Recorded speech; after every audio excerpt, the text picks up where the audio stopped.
হচ্ছে AGT live 24/7। ये है AGT live 24/7। This is AGT Live 24/7। সরকারি উন্নয়নমূলক কাজে ইট নিয়ে দপ্তর থেকে অর্থ পরিশোধ না করায় ক্ষতির সম্মুখীন আমবাসা মহকুমার অন্তর্গত রায়পাশায় অবস্থিত রাজীব ব্রিক্স ইন্ডাস্ট্রি। এই ব্রিক্স ইন্ডাস্ট্রি ম্যানেজার জানান, ধলাই জেলার গ্রাম উন্নয়ন দপ্তর তাদের বিভিন্ন উন্নয়নমূলক কাজে ইট সংগ্রহ করছে ইটভাটা থেকে, কিন্তু দীর্ঘ 1 বছর ধরে উনাদের পাওনা অর্থ গ্রাম উন্নয়ন দপ্তর থেকে মিটিয়ে দেওয়া হচ্ছে না। উনারা তাদের বিল পরিশোধ করে দেওয়ার জন্য দপ্তরে যোগাযোগ করলেও কর্তৃপক্ষ তাদেরকে কোনো ধরনের সদুত্তর দিতে পারেনি। তাই 1 বছর যাবৎ বিলের অর্থ না পেয়ে বর্তমানে তারা ক্ষতির সম্মুখীন হচ্ছেন। তিনি জানান, বর্তমান সময়টা হচ্ছে তাদের কাজের সময়। এই সময়ে যদি তারা ইট না তৈরি করতে পারেন তাহলে ইন্ডাস্ট্রি ক্ষতির সম্মুখীন হবে।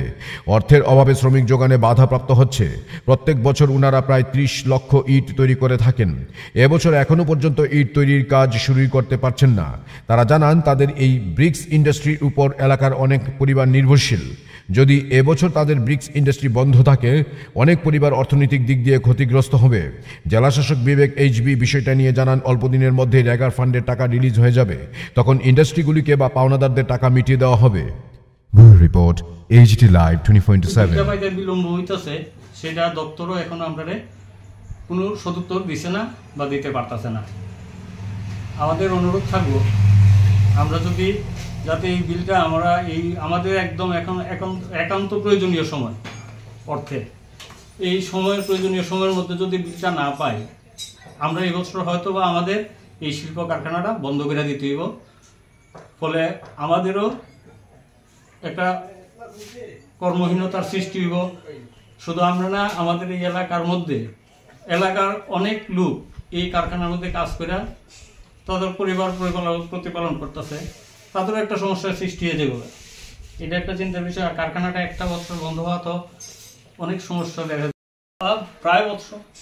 আপনাদের এই ব্রিক ইন্ডাস্ট্রির নাম রাজীব ব্রিক্স ইন্ডাস্ট্রিজ, এটা রায়পাশাতে আছে। এখন কিভাবে চলছে বা অবস্থা কি?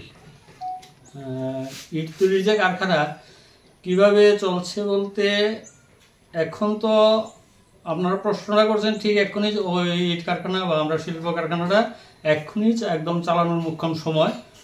এখন একদম পুরো মাত্রায় কাজ শুরু করা দরকার।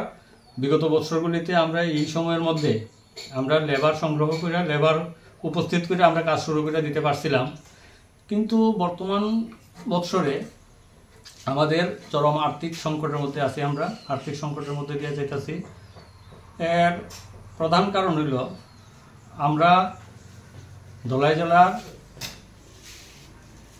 গ্রাম উন্নয়ন দপ্তরের বিভিন্ন উন্নয়নমূলক কাজে প্রয়োজনীয় ইট আমরা আমাদের বাট্টার থেকে সরবরাহ করে থাকি। পরবর্তীতে বিলের মাধ্যমে আমাদের সেই অর্থরাশি আমরা পাইয়া থাকি। কিন্তু গত বছরে বিল একটা বড় অংশের বিল, মানে আমাদের মূলধনের একটা বড় অংশই এই গ্রাম উন্নয়ন দপ্তরে সরবরাহকৃত ইট সরবরাহ করার ফলে আমাদের মূলধনটা এখানে আটকে দিচ্ছে। আমরা এখন পর্যন্ত रेगा का काम जो है वो मटेरियल कंपोनेंट का काम है, एंड अभी वेजेस का जो था वो पूरा सिस्टमेटिकली मिल गया है।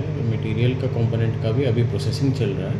वो SNA स्पर्श के वजह से थोड़ा सा डिले हुआ था, पर अभी प्रोसेसिंग चल रहा है और मटेरियल का पैसा बहुत ही जल्दी मिल जाएगा।